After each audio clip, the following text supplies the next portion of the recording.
And now, tonight's presentation of radio's outstanding theater of thrills, Suspense.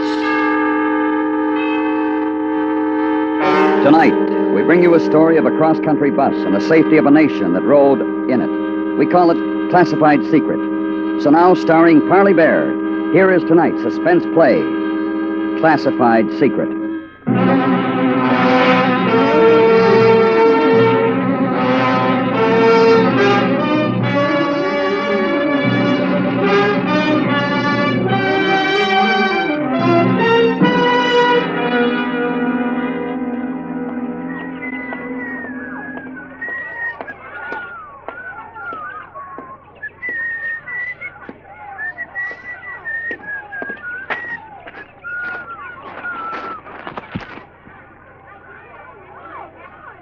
Nice day. Yes. Kids sure know it's getting on to Christmas. Look at them. I've been watching them. Yeah. Kind of glad, though, I haven't got any. Oh? Well, world conditions, things the way they are. Who wants to bring a kid into it? I suppose so. Do you have a match? Oh, sure. Here you are. Thanks. Have you got it? What's the matter?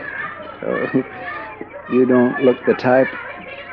I almost hoped you weren't. Have you got it? You with me? No. But I'll take you to where it is. All right. The money's in 10s, 20s, and 50s. In the sack with the groceries? Yes, I thought it would be safer that way. Yeah, I guess so. How much? 10,000. 10. Well, that's what you agreed to. Mm-mm. I said 20. I was told 10. They made a mistake then, didn't they? Sorry. Say, what are you trying to do? Nothing. Not a thing. I was told you were with us. I am.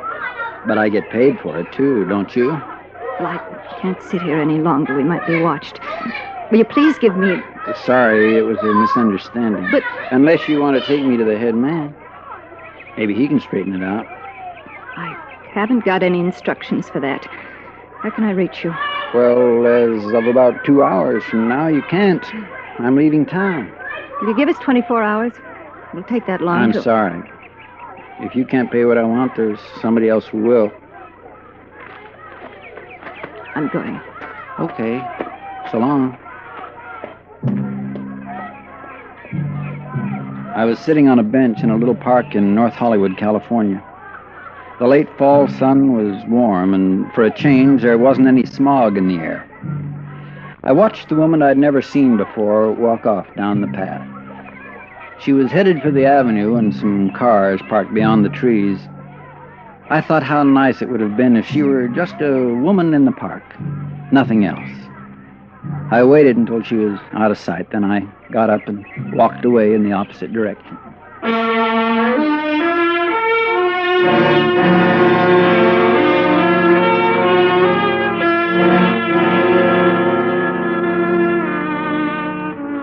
I got the bus at the Hollywood station.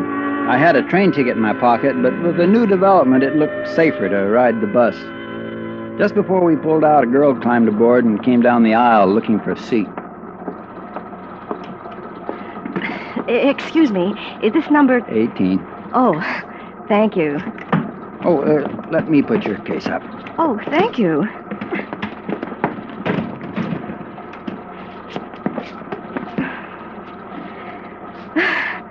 I was afraid I was going to miss it. Yeah, I know how it is.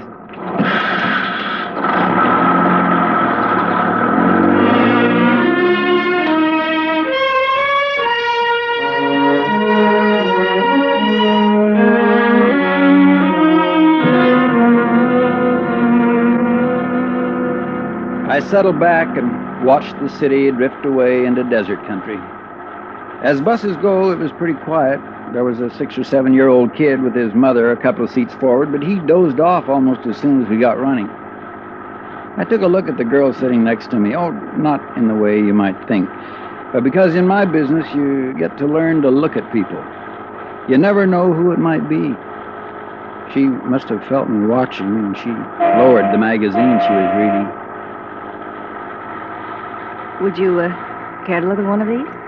Oh, well, That's nice of you. I always forget to buy them. This one's a mystery. I don't usually read them, but on a long trip, they kind of pass the time away. Yeah, they do. How far are you going? New York, Oh, that is a long trip, all right. I'll say. I haven't been back for 10 years. Bet it's changed. I guess so.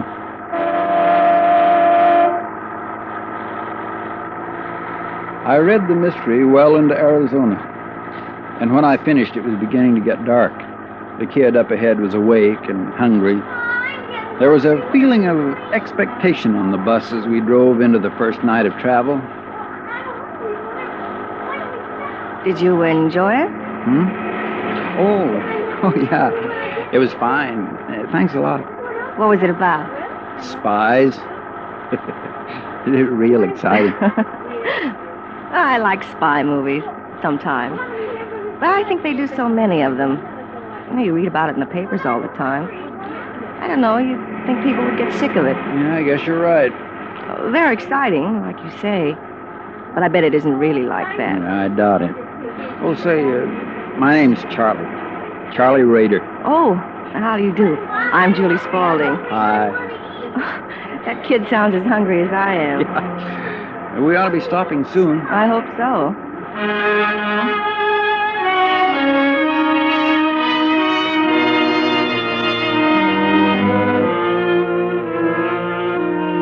About 15 minutes later, we pulled up at a restaurant terminal and went in for food.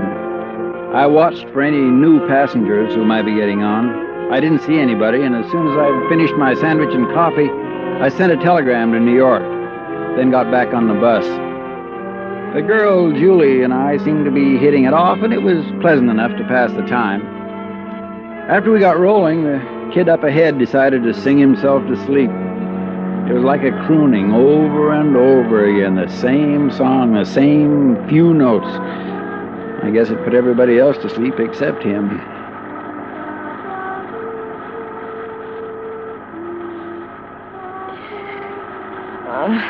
It makes you sleepy, doesn't it? Yeah. Reminds me of when I was a kid. I used to do that. Kids are funny. How? I don't know. I'm going back to New York for my sister's wedding. She's getting married next week. She says she wants lots of kids. I don't know. I know what you mean. Mind if I ask you something? I don't mind what. Are you married? No. I don't mean it the way it sounds. I'm always interested in trying to guess about people. Now, I would have figured you were a married man with maybe 2 or 3 kids. No, I'm not married. I hope you don't think I'm nosy. Oh, no. Well, that kid singing fixed me. I'm going to take a nap. Good night, Charlie. Good night.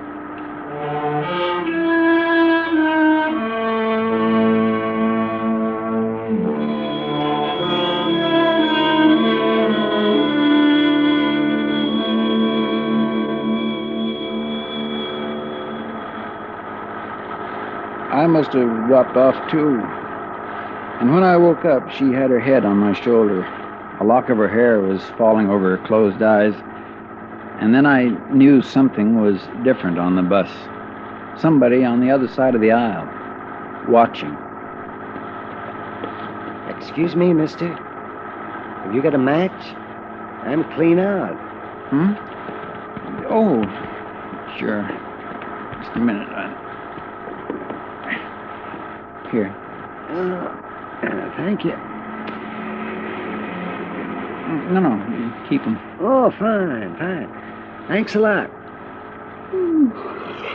Hey, you got any idea where we are? No, I'm not sure. I got on at Flagstaff an hour or so back. Oh, boy, I envy her. Wish I could sleep like that. That's your wife? No. Oh. Say, that's rude. But taking your match is not offering you a cigarette. That's okay. I don't want one now, thanks. Say, I want to tell you something. Oh? There's a lady in the seat behind you. I think you've met her before in the park. Right? Mm-hmm. We brought her with us to identify you. But she gave us a pretty good description back in L.A. Good for her. Yeah, well, it's going to be a nice trip. Nothing like traveling with people you know, is there? Oh, nothing like it. I don't suppose you've got any reading material you could let me look at? How about a mystery? It's a spy story. Pretty good. No, I was thinking of something else. I think, something more, say, scientific. I'm very interested in airplanes. Jet motors. Sorry. He looked across at me, smiling, pleasant. And to anybody watching, it was nothing more than the casual conversation of two strangers brought together by the night and sympathy of loneliness. Then he leaned back and, reaching inside his jacket, brought out a small automatic, which he kept very carefully hidden from any eyes but mine. I always carry this with me on a trip. You never know. Oh, I knew all right. If they couldn't buy what they wanted, there were other ways. That's what he was telling me. And I saw in the man's smiling face that I'd never reach New York unless I killed them before they killed me.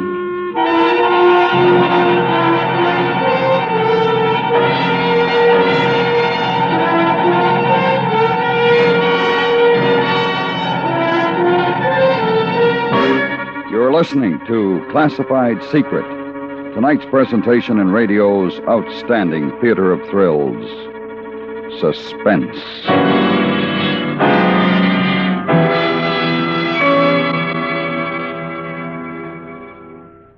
9 solid years of applause. That's the wonderful record of popularity that belongs to Arthur Godfrey's Talent Scouts, now in its 10th year.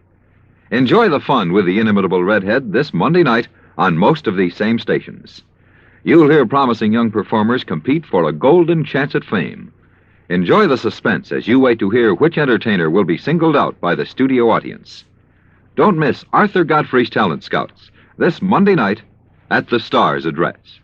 And now, we bring back to our Hollywood soundstage Parley Baer, starring in tonight's production, Classified Secret, a tale well calculated to keep you in suspense.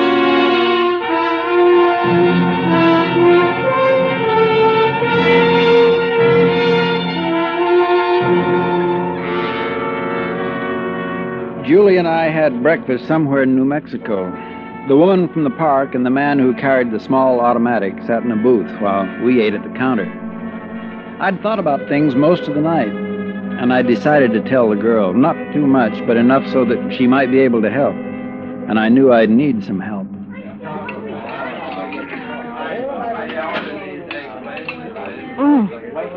Coffee's pretty good here. Yeah.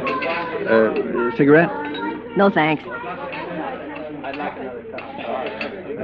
Julie, Yes? I want to tell you something. Oh? Now, I don't want you to turn around and look. Just pretend we're talking about the weather, the coffee, anything. But listen. Well, sure, Charlie. There's a couple sitting in the booth behind us. They're spies. Oh, you. I'm not kidding. I can't tell you much, but as you love your life, you will believe me. Oh, you're kidding. Spy? Don't turn around. Smile and just listen. But I They're thought... trying to get hold of the plans for a new jet motor. It's faster than anything anybody else has got. You are kidding. No, I'm not. How do you know? Well, how do you know about it? I'm working for the government. FBI? Well, in a way. But now I need you to help me. Me? They think I've got the blueprints, the plans, and they're going to try and get them from me. But can't we get the police? No, Well, but why? because we're trying to get the head man. And if those two are arrested, we'll have to start all over again. They think I'm working with them.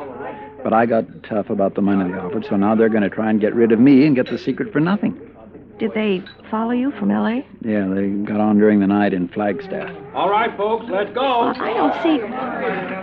Well, what can I do? Just stick with me. I'll explain at the next stop. We can't talk about it on the bus because she's sitting right behind and he's across the aisle. Listen, are you pulling my... No. No, you're not, are you? I'm not.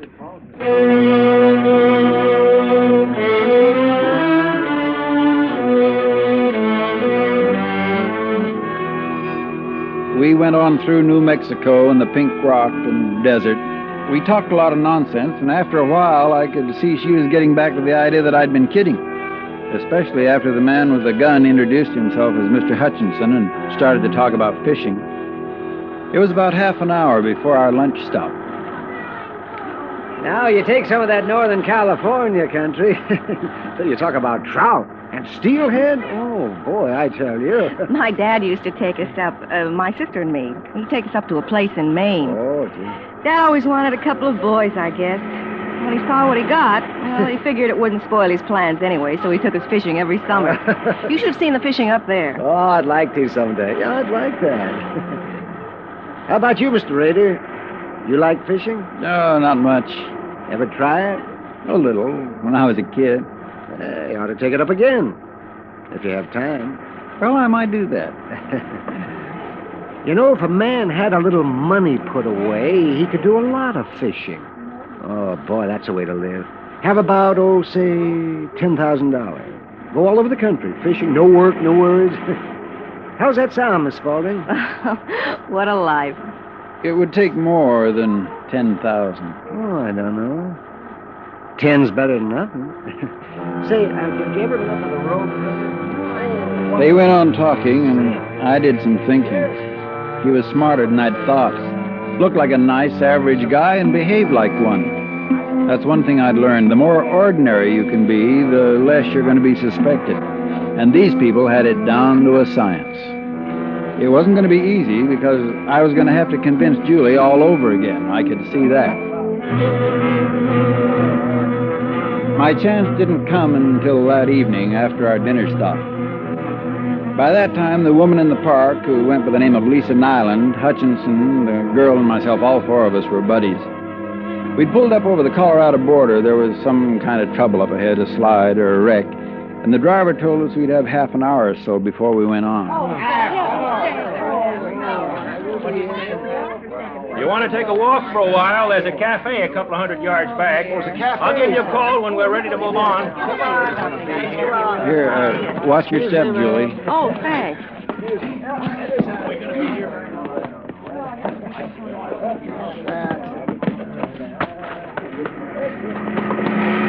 Oh, well, gee.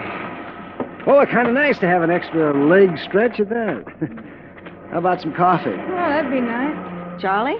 Oh, I don't know. I'd like to have a look at the valley down there. We might walk up the dirt road away, get a pretty good view, the sunset and all. Oh, you're romantic, eh? Sure, why not? Oh, Charlie. Okay with you, Lisa? You feel romantic? Want to see a valley and the sunset? That'd be very nice. Okay, then let's go. Now, girls, wait a minute. Now, be careful. There's snakes. We walked away from the bus and up a narrow ranch road. About 100 yards up, there was a curve, and around it a stand of trees. And when we got there, you couldn't hear the sounds from the highway any longer. It was peaceful, and it was very pretty. I knew that Hutchinson was delighted about the suggestion. It was going to give him his chance. But he made the mistake of playing it a little too clever. Kept his game of small talk going a minute too long. We'd got to the top of a cliff overlooking the valley when I stumbled on a rock and fell a few steps behind before they had a chance to stop. And when they did, You all right, Charlie? I already had my gun out. Hey, what are you going to do? Target practice? No. You two stay where you are and keep your hands behind your head. Julie, get over here.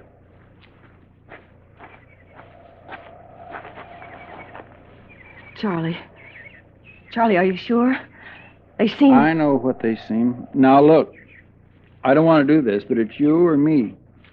You should have made the right deal in the first place. I can't let you go, you know that. We might still make a deal. You had your chance. We've got the 10,000. Now, how about waiting until we get to the next town? We'll have the rest of it telegraphed out. I make mistakes, but not that kind. If you told us what you wanted, we might have been able to get the 20,000 for you in Los Angeles. Turn around, both of you. Oh, wait a minute. We're all in this together. We all want the same thing. You figure you can get more money from the people in the East. Okay, give us a chance to get it for you. We're in contact with them. Turn around. Well, they give us our orders.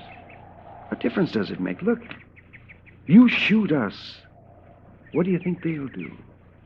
They won't let you get away with that. They'll kill you. Charlie, you can't just shoot them. Turn them over to the police. You can't just shoot them. Be quiet. He can't tell the police, Julie. He's with us. Only he wants money out of it. And he thinks he'll get more from the head man in the East. Turn around, and I'm not going to say it again. Charlie, don't. I know you've got a duty, but please, you could still. I told you to be quiet. Arrest? Arrest? Listen, Ray, dear. You're not going to... Oh, you're not going to kill us over 10,000? Boy, that's murder. Even if... Oh. Miss Nyland dropped instantly. Hutchinson held his middle for a second and tried to keep his balance. I shot him in the back of the head. I knew he was dead before his body slipped to the ground. The girl just stood next to me, her hands tightly covering her mouth. She was shivering. I took a look out across the wide valley. The sky was turning purple.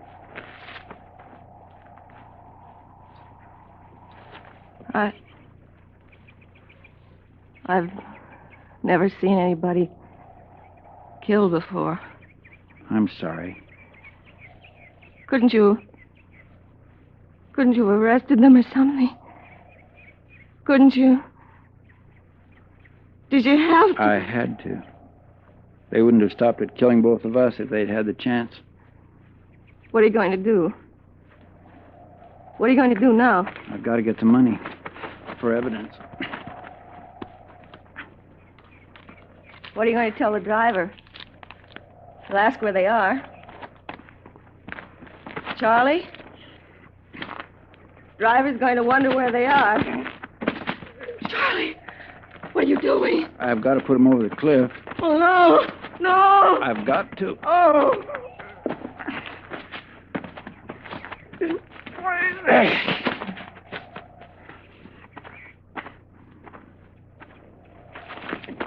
No, you can't, Charlie, not her. No!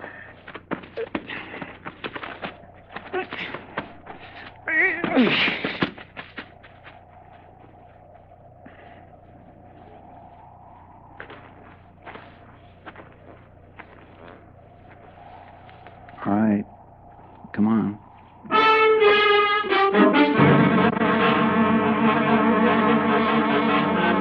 We got back to the bus. Neither of us said anything about the two we'd walked off with. I guess nobody had seen us together, and after waiting around for another half hour, the driver gave up. I'll drop their baggage in La Junta. Better notify the police, too. It's screwy, all right. Okay, folks. Sorry for the delay. You better go back to your seat, mister. Sure.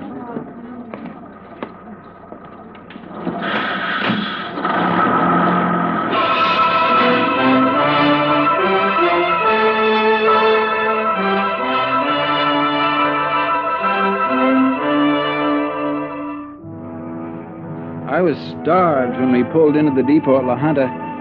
I'd already made up my mind to lay over and take a detour on another bus. The girl wasn't going to be able to keep quiet much longer, and I had to get rid of her. We got out of the bus, and two men were standing alongside waiting. Just a minute, please. We're special agents for the FBI. Search them, Larry.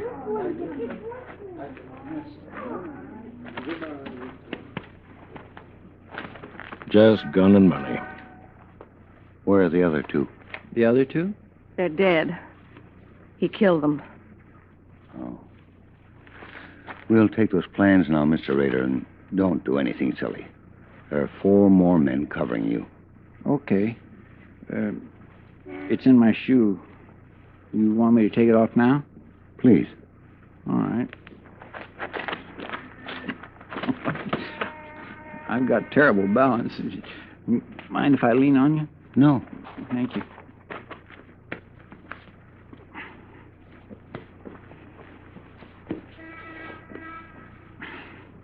Here we are.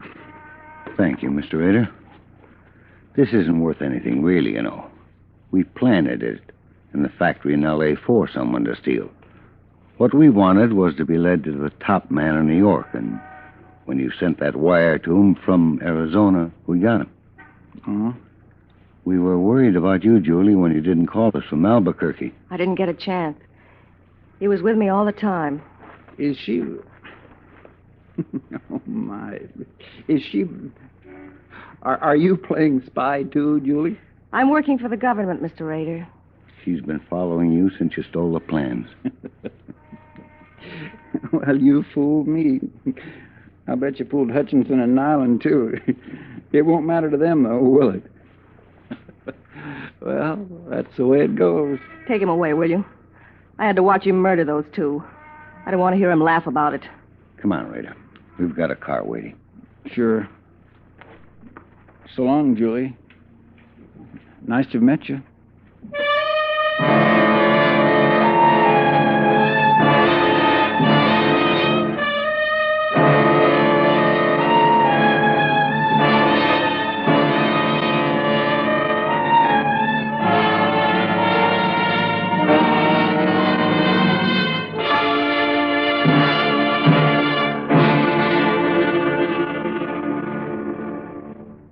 Suspense, in which Parley Baer starred in tonight's presentation of Classified Secret.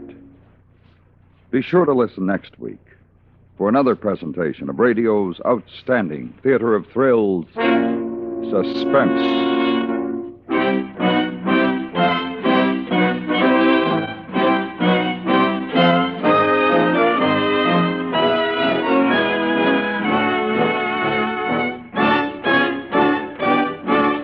Suspense is produced and directed by Anthony Ellis, who also wrote tonight's script. The music was composed by Leith Stevens and Lucian Morwick and conducted by Wilbur Hatch. Featured in the cast were Virginia Eiler, Charlotte Lawrence, Richard Beals, Howard McNear, Charles Seal, and Jim Nesser. Listen Friday night for the 21st Precinct. The hard-hitting 21st Precinct Police will give us another graphic view of big city protectors at work. There's danger every minute, human interest every second, when Metropolitan Police try to unsnarl personal problems, hunt the missing, solve the crimes, protect the public, sometimes from itself. Remember, Friday nights on most of these same stations. Hear the 21st Precinct.